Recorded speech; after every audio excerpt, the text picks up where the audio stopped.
Friends, நாம் chicken fried rice செய்ய போகிறோம். அதுக்கு கொஞ்சம் ஆயிலில் விட்டுருக்குங்க.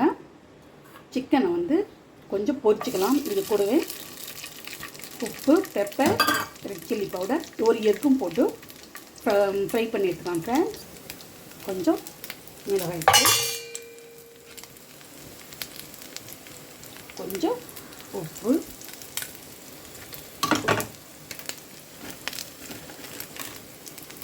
கொஞ்சம் பெப்பர், இது கூட எக்கு நம்ம உடச்சி ஊற்றிக்கலாம். இப்போ நம்ம இதை நல்லா வதக்கி விட்டுக்கலாம்.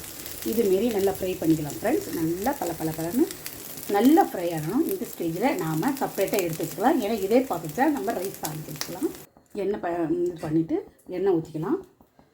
எண்ணெய் காய்ஞ்ச உடனே நாம் அரிஞ்சு வச்ச வெங்காயம், பச்சை மிளகாய் போடுறோம். இதுக்கு நம்ம இஞ்சி பூண்டு பேஸ்ட்டு தான் போட போகிறோங்க. சிம்பிளாக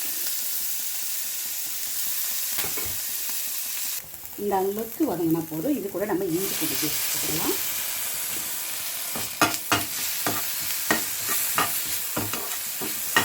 ஆனியன் ஃப்ரெஞ்சாக தான் இருக்கணுங்க. நம்ம வந்து இஞ்சி பூண்டை வந்து அரிஞ்சிக்கல, பேஸ்ட்டாக சேர்த்துக்கிறோம். இன்னும் டேஸ்ட்டாக இருக்கும். அதனால் நம்ம வீட்டில் ஈஸியாக எளிமையாக பேசுகிறத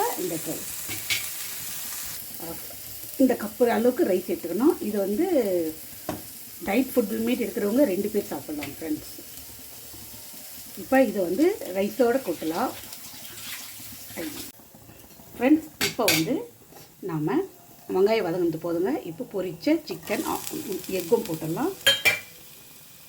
இது கூட நம்ம ரெடி பண்ண ரைஸு போட்டு மிக்ஸ் பண்ணிக்கலாம்.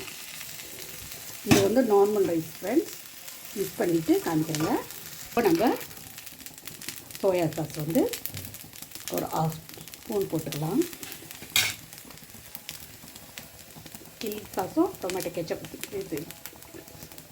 இதுவும் மிக்ஸ் பண்ணிக்கலாம். லாஸ்ட்டில் கொஞ்சம் பெப்பர் போட்டுட்டு நம்ம மிக்ஸ் பண்ணி எடுத்துடலாம் ஃப்ரெண்ட்ஸ். எளிய முறையில் வீட்டிலே நம்ம ஃப்ரைட் ரைஸ் செஞ்சிட்டோம் ஃப்ரெண்ட்ஸ். இதை பாத்திரத்தில் மாற்றிடலாம்.